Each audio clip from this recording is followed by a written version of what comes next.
Hello friends, very good evening. Welcome to the Hindu editorial analysis. So ఇవాళ మనం very interesting article, యూపీఎస్సీకి చాలా ఉపయోగపడే article మనం చూడబోతున్నాం. Before that let me remind you about our UPSC infinity, our flagship UPSC program. UPSC infinity మన దగ్గర join అయితే ఏం ఇంక్లూడ్ అవుతాయి అనేది మీకు ఇక్కడ క్లియర్గా కనిపిస్తుంది. You also get complimentary access to all these courses. So 5,000 rupees per month pay చేసి మీరు జాయిన్ అవ్వచ్చు at a fee of just 60,000. 15th May లోపు జాయిన్ అయితే మాత్రమే. 16th మే నుంచి 10,000 రూపాయలు ఫీజు పెరుగుతుంది. ఈ నెంబర్కి కాల్ చేసి టైం వేస్ట్ చేసుకోకుండా ఇమీడియట్గా జాయిన్ అయ్యే ప్రయత్నం చేయండి. ఇది మన వెబ్సైట్. మీరు డెమో చూడాలన్నా, ఏ శాంపుల్ వీడియోస్ చూడాలన్నా మీరు చూడవచ్చు. సో అలాగే ఆఫ్లైన్ కావాలంటే హైదరాబాద్ మరియు వైజాగ్ 2 చోట్ల మనం ఆఫ్లైన్ అందిస్తున్నాం. సో కేవలం 10,000 రూపాయలు పర్ మంత్ పే చేసి మీరు రావచ్చు. ఫీజు 80,000. ఆఫ్లైన్లో 1.5 lakh 2 lakhs ఉండే రోజుల్లో మనం 80,000కి 10,000 పర్ మంత్ తో ప్రొవైడ్ చేస్తున్నాం. ఆఫ్లైన్ వాళ్ళకి ఆన్లైన్ క్లాసెస్ ఫ్రీగా వస్తాయి. దీనిపైన కూడా లైఫ్ టైం వ్యాలిడిటీ అనేది ప్రొవైడ్ చేయడం జరుగుతుంది. ఆఫ్లైన్ ఫీ 31st వరకు ఈ ఫీజు ఉంటుంది. 1st June నుంచి 20,000 ఇంక్రీజ్ అవుతుంది. Even offline fee is also going up, keep it in mind. So ఇవాళ ఆర్టికల్ వచ్చేసి గ్రీన్ క్రాస్ హెయిర్స్ అనే పేరుతో మనకి కనిపిస్తుంది. What is the meaning of cross hairs? Cross hairs అంటే మీకు ఏదైనా గన్ కానీ ఏదైనా ఎయిమింగ్ డివైస్ మీరు తీసుకుంటే ఇలా కనిపిస్తుంది. ఎప్పుడైనా చూసుంటారేమో, ఇలా గ్లాస్ ఉండి ఎట్లా ఉంటుంది చూడండి.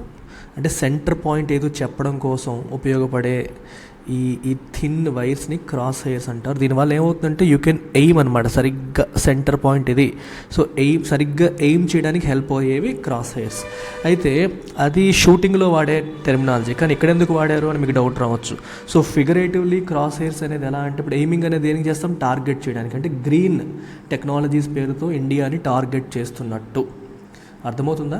ఇండియా గ్రీన్ టెక్నాలజీస్ ఫాలో అవ్వట్లేదు అనే సెన్స్తో ఇండియాని టార్గెట్ చేస్తున్నారు అని చెప్పే సెన్స్తో గ్రీన్ క్రాస్ హెయిర్స్ అని చెప్పి ఈ టైటిల్ కనిపిస్తుంది. A multi pronged counter is warranted to tackle the EU's carbon tax plans. European union carbon tax levy చేయాలనే ప్లాన్లో ఉంది. సో దీన్ని ట్యాకిల్ చేయాలి అంటే మల్టీ ప్రాంగ్డ్ కౌంటర్ అనేది నెససరీ. వారెంటెడ్ అంటే నెససరీ అని అర్థం అనమాట. మల్టీ ప్రాంగ్డ్ అంటే ఒకే ఆస్పెక్ట్. ఇప్పుడు ఇది ఇలా అంటారనమాట. సో వీటిని ఏమంటారు? ప్రాంగ్స్ అంటాం. We call them prongs. Multi prongs అంటే మల్టిపుల్ యాంగిల్స్లో దాన్ని హ్యాండిల్ చేయాలి, ఒకే రకంగా కాదు అని. Starting this October, the European Union proposes to introduce a framework for levying a carbon tax on imports of products that rely on non-green or suboptimally sustainable processes and where carbon emissions are deemed to have not been adequately priced. Very interesting sentence. ఈ October నుంచి European Union proposes to introduce a framework, ఒక framework అనేది introduce చేయబోతోంది. So it will start ఒక framework for levying carbon tax. Carbon tax start చేయదు, framework start అవుతుంది October నుంచి. వేటిపైన? On imports of products that rely on non green. Non green అంటే అర్థం ఏంటి? Non climate friendly. అంటే ఎక్కువగా పొల్యూషన్ కాజ్ చేసే టెక్నాలజీస్ని ఉపయోగించి ఏదైనా వస్తువు మీరు తయారు చేస్తే ఆ వస్తువు యూరోపియన్ యూనియన్ వాళ్ళు ఇంపోర్ట్ చేసుకుంటే ఆ ఇంపోర్ట్స్ పైన యూరోపియన్ యూనియన్ టారిఫ్ వేస్తుంది. ఆ టారిఫ్ పేరే ఏంటి? కార్బన్ ట్యాక్స్ అని చెప్పి ఇక్కడ చెప్తున్నారు.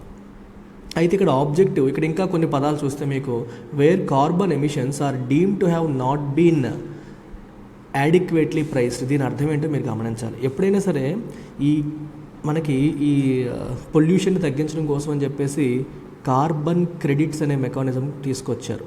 కార్బన్ క్రెడిట్స్ అంటే ఎవరైనా సరే గవర్నమెంట్ స్టిపులేటెడ్ స్టాండర్డ్స్ని మెయింటైన్ చేయకపోతే, పొల్యూషన్ స్టాండర్డ్స్ని మెయింటైన్ చేయకపోతే they can buy carbon credits. అంటే ఈ కార్బన్ క్రెడిట్స్ని వాళ్ళు పర్చేస్ చేసుకోవచ్చు.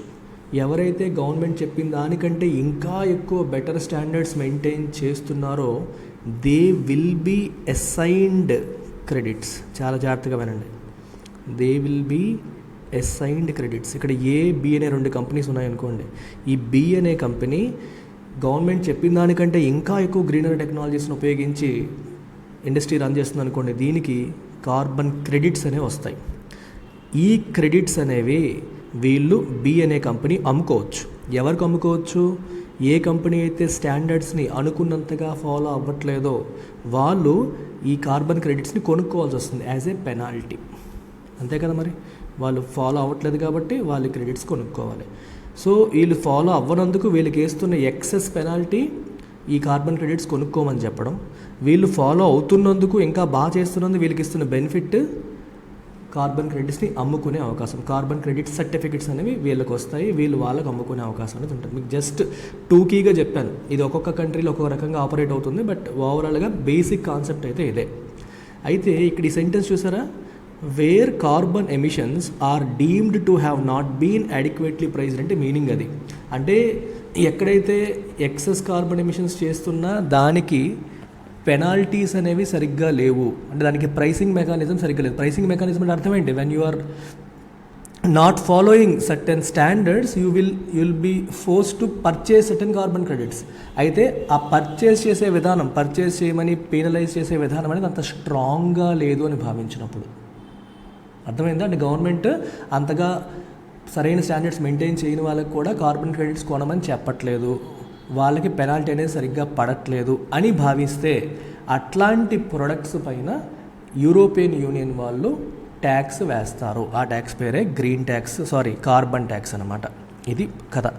This carbon border adjustment mechanism, అందుకే పేరు చూసారా, బార్డర్ అడ్జస్ట్మెంట్ మెకానిజం. ఇక్కడ ఇంకో పదాన్ని కూడా మీరు గమనించాలి, ఇక్కడ 2 పదాలు మీరు గమనించాల్సి. ఇక్కడ యూరోపియన్ యూనియన్ ఉంది, ఇక్కడ రెస్ట్ ఆఫ్ ది వరల్డ్ ఉంది. ఇక్కడేమో సర్టెన్ ఎన్వైరన్మెంటల్ స్టాండర్డ్స్ ఫాలో అవుతున్నారు which are superior to let's say the environment standards followed in India. ఇండియాలో ఫాలో అవుతున్న ఎన్వైరన్మెంట్ స్టాండర్డ్స్ కంటే యూరోపియన్ యూనియన్లో ఫాలో అవుతున్న ఎన్వైరన్మెంట్ స్టాండర్డ్స్ సుపీరియర్ అనుకోండి.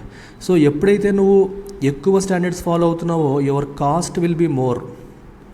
నువ్వు గ్రీన్ టెక్నాలజీస్ వాడాలి, ఎక్కువ కాస్ట్ని పడుతుంది. ఎవరైతే అన్ని స్టాండర్డ్స్ ఫాలో అవ్వకుండా పాతకాలపు బ్లాస్ట్ ఫర్నెస్లు వాటితో రన్ చేస్తున్నారో వీళ్ళకేమో కాస్ట్ కంపారిటివ్గా తక్కువ. ఇండియాలో ఉన్న స్టీల్ ప్రొడ్యూసర్స్కి because of lower environmental standards వీళ్ళకంటే కాస్ట్ తక్కువ అవుతుంది. అప్పుడు యూరోపియన్ యూనియన్లో ఉన్న కంపెనీస్ నష్టపోతున్నట్టు కదా. ఇండియాలో ఉన్న కంపెనీస్ చక్కగా తక్కువ కాస్ట్తో ఎక్కువ పొల్యూటింగ్ పాత మెషినరీతో ప్రొడ్యూస్ చేసి తక్కువ కాస్ట్కి ప్రొడ్యూస్ చేసి వాటిని యూరోపియన్ యూనియన్లో అమ్మేసే అవకాశాలు ఉంటాయి. సో యూరోపియన్ యూనియన్లో ఉన్న ఇండస్ట్రీలు సఫర్ అయ్యే అవకాశం ఉంటుంది అనే పాయింట్ ఇక్కడ వస్తుంది. అందుకని చెప్పి border adjustment mechanism.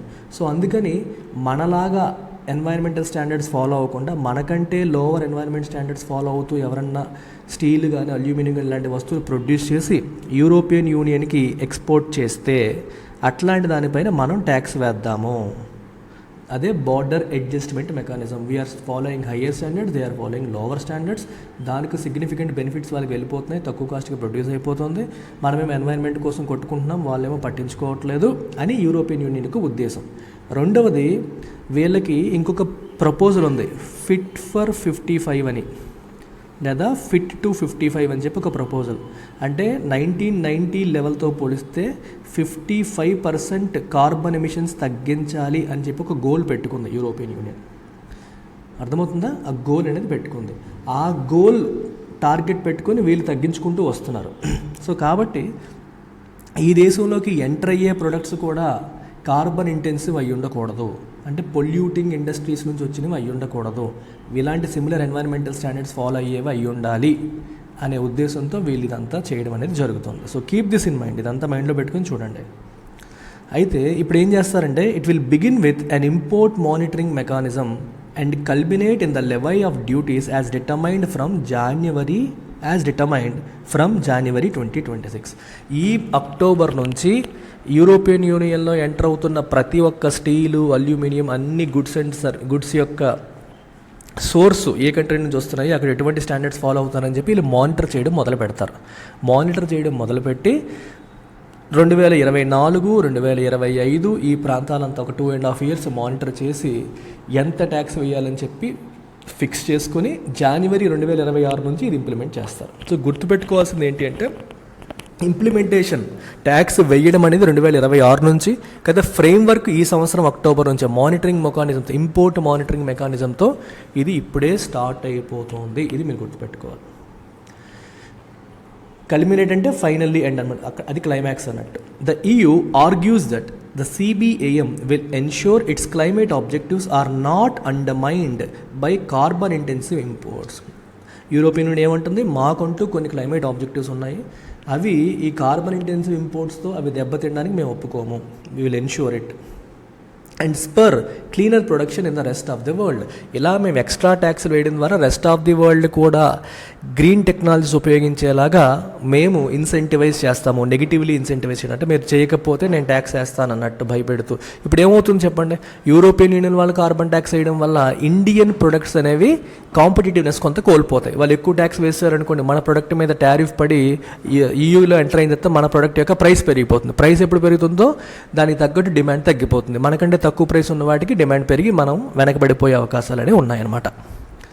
So this poses a significant threat to some of India's biggest exports to the trading black.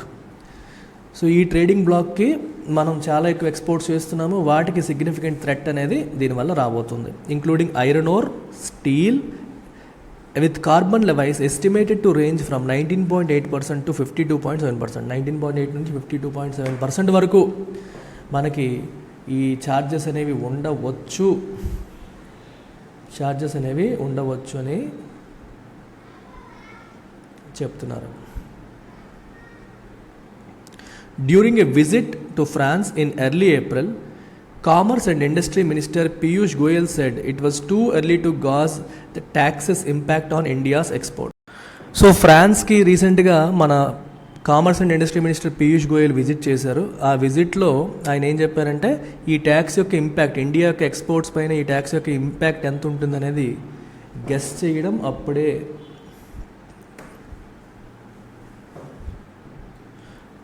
అంత ఈజీ కాదు అని చెప్తున్నారు. అంటే అంత ఇట్ ఈస్ టూ ఎర్లీ, అప్పుడే మనం ఎస్టిమేట్ చేయలేమని చెప్పారు. As operational clarity was yet to emerge. ఎందుకంటే అప్పటికి ఫుల్ ఫ్లెడ్జ్డ్ ఆపరేషనల్ క్లారిటీ రాలేదు కాబట్టి, అంటే ఎంత ఉంటుంది ఏంటి మెకానిజం ఏంటి ఏ రకంగా ట్యాక్స్ క్యాలిక్యులేట్ చేస్తారనే విషయాలు ఇంకా బయటికి పడలేదు కాబట్టి ఎంత ఇంపాక్ట్ ఉంటుందని మనకు తెలియదు అని చెప్పేసి ఆయన అన్నారు. By last Thursday top trade officials were more assertive and termed tackling this risk as one of the top items on the governments agenda.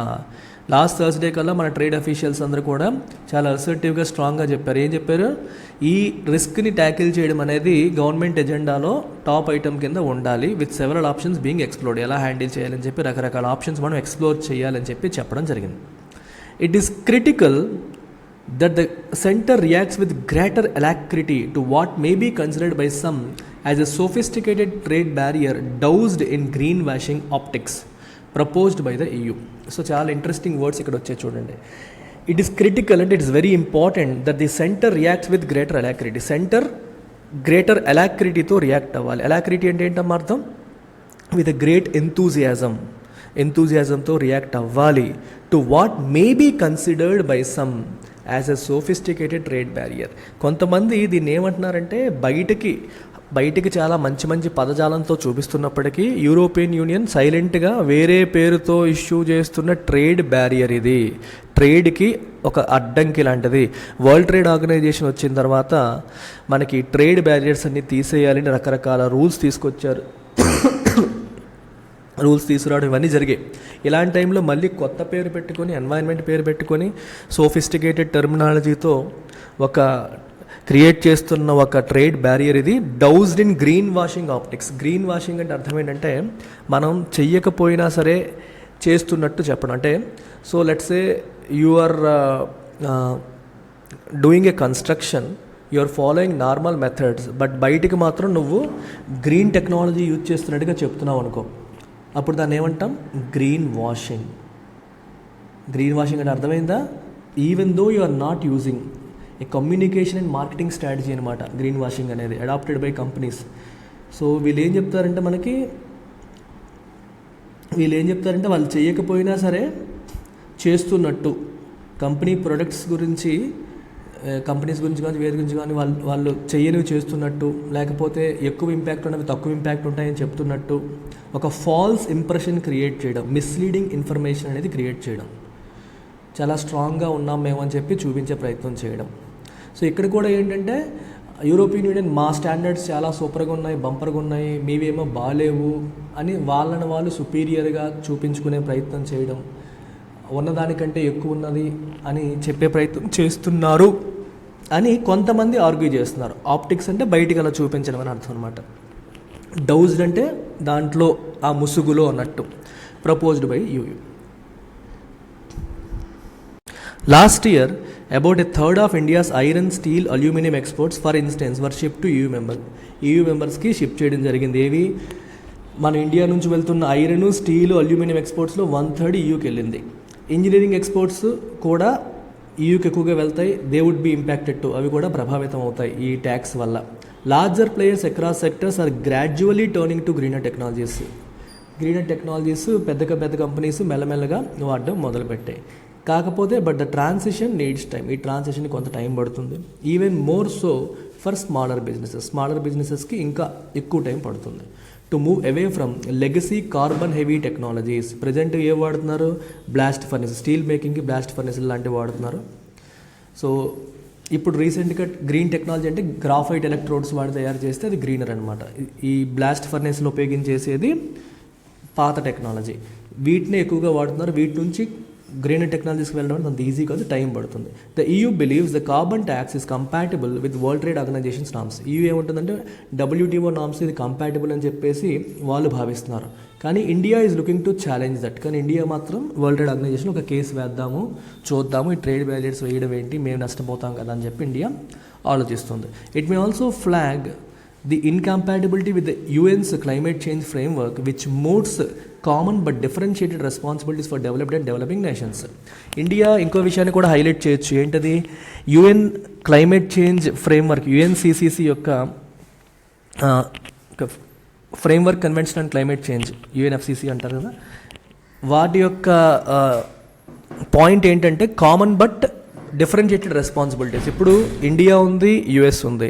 Climate చేంజ్ని ఎదుర్కొనే విషయంలో ఇండియా US ఒకే రోల్ ప్లే చేయాలా, డిఫరెంట్ రోల్స్ ప్లే చేయాలా అంటే different roles play చేయాలి. ఎందుకని? హిస్టారికల్గా US, European countries have contributed more to pollution than India.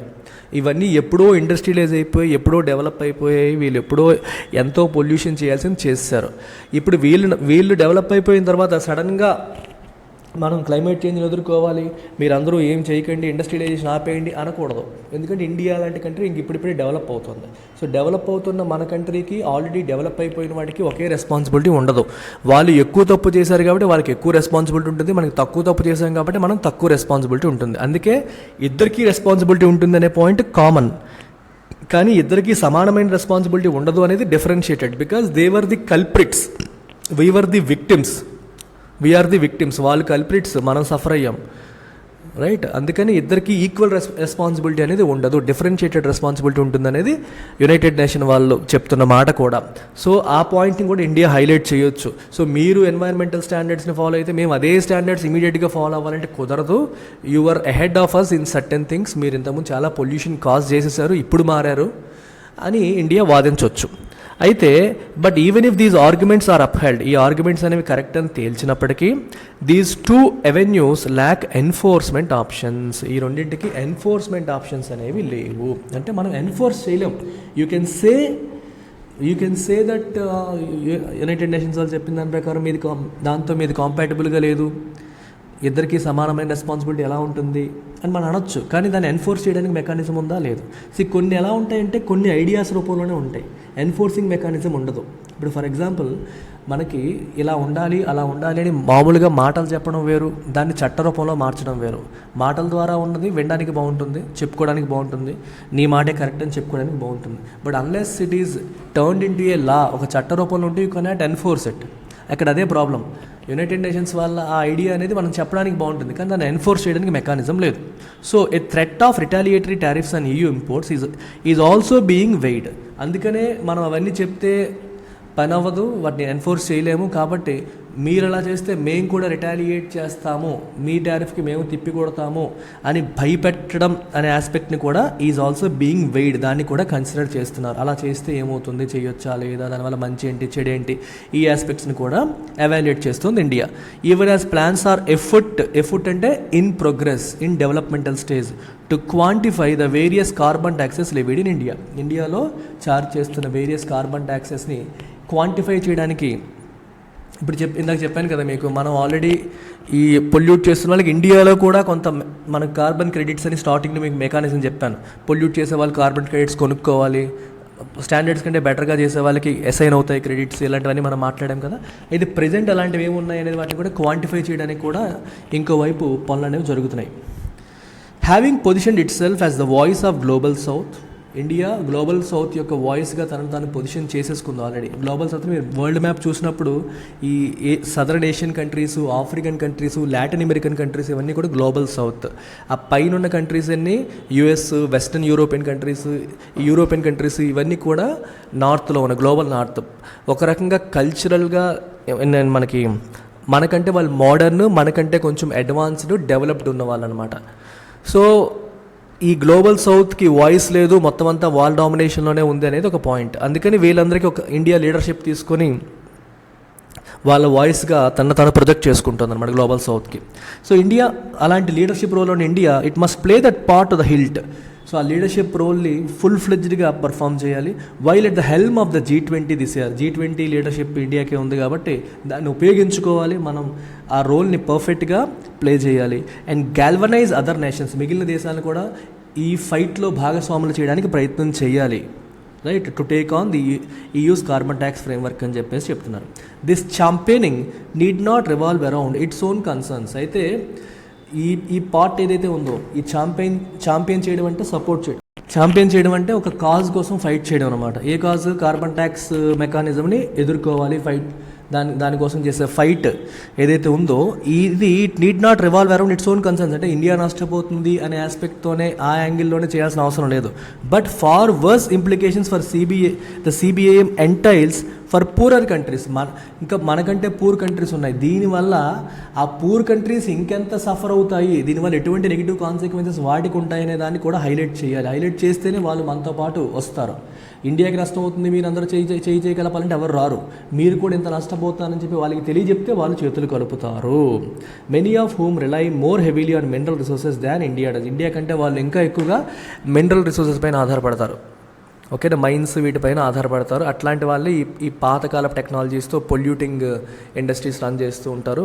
అవన్నీ reject చేస్తే వాళ్ళంతా సఫర్ అయ్యే అవకాశం ఉంటుందని చెప్పి వాళ్ళు రియలైజ్ అయ్యేలాగా చేయాల్సిన బాధ్యత ఇండియాకు ఉంది. వాళ్ళందరినీ ర్యాలీ చేసి ఒక తాటిపైకి తెచ్చి EUతో ఫైట్ చేయాల్సిన అవసరం ఉందని చెప్పి చెప్తున్నారు. అంటే ఇక్కడ ఏమంటున్నారంటే, ఒకటి రిటాలియేటరీ, వాళ్ళు మన ప్రొడక్ట్స్ పైన ట్యాక్స్ వేస్తే వాళ్ళ ప్రొడక్ట్స్ పైన మనం వేస్తామని చెప్పి బెదిరించడం అనేది ఒక ఆప్షను.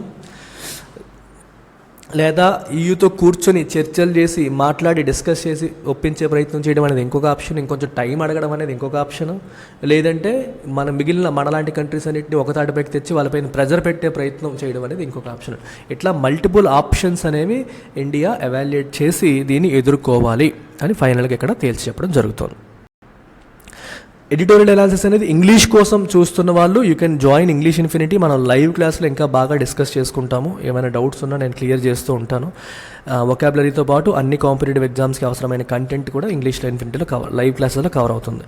సో 3,000 రూపాయలకి ప్రోగ్రామ్ అనేది అందించడం జరుగుతుంది. ప్రోగ్రామ్ లైఫ్ టైం వ్యాలిడిటీతో మీకు వస్తుంది. ఈ నెంబర్కి కాల్ చేయొచ్చు ఏమైనా డౌట్ ఉన్నా మీరు, లేదా మన వెబ్సైట్లో డైరెక్ట్గా పర్చేస్ చేయొచ్చు. ఇప్పుడు నేను ఇచ్చిన ఎడిటోరియల్ పైన ఒక మోడల్ MCQ ఇచ్చాను. ఇది సాల్వ్ చేసి ఆప్షన్ మీరు ఆన్సర్ అనేది కామెంట్ సెక్షన్లో పెట్టండి. Consider the following statements with respect to CBAM carbon border adjustment mechanism. It intends to levy a carbon tax on imports of products into EU that rely on non green technologies ఉపయోగించే products ఏవైతే యూరోప్లో enter అవుతున్నాయో వాటిపైన tax వేయాలి అనే ఇంటెన్షన్తో ఉంది. The levy of duties is planned from January 2025 నుంచి ఇది వెయ్యాలని చెప్పి అనుకుంటున్నారు. ఏది కరెక్ట్ ఏది తప్పు మీరు చెప్పి కింద ఉన్న ఆప్షన్స్ సెలెక్ట్ చేయండి. అలాగే mains question, what is EU's carbon border adjustment mechanism, discuss it's potential impact on Indian exports and suggest how India can counter this. So మీకు ఎలా కౌంటర్ చేయాలనే విషయాలు కూడా నేను చెప్పాను చివరిలో. ఇండియన్ ఎక్స్పోర్ట్స్కి ఇంపాక్ట్ ఏంటో కూడా చెప్పాను. ఏంటి ఇంపాక్ట్? మన ప్రొడక్ట్స్ అనేవి ఎక్స్పెన్సివ్ అయిపోతాయి. ఎక్స్ట్రా ట్యాక్స్ వల్ల ఎక్స్పెన్సివ్ అయిపోవడం వల్ల వాటి కాంపిటేటివ్నెస్ కోల్పోతాయి, వాటి డిమాండ్ అనేది తగ్గిపోతుంది. ఇదంతా ఇంపాక్ట్. ఓకే, ఇవన్నీ కూడా మీరు రాయాల్సి ఉంటుంది. So that's it. Take care. By.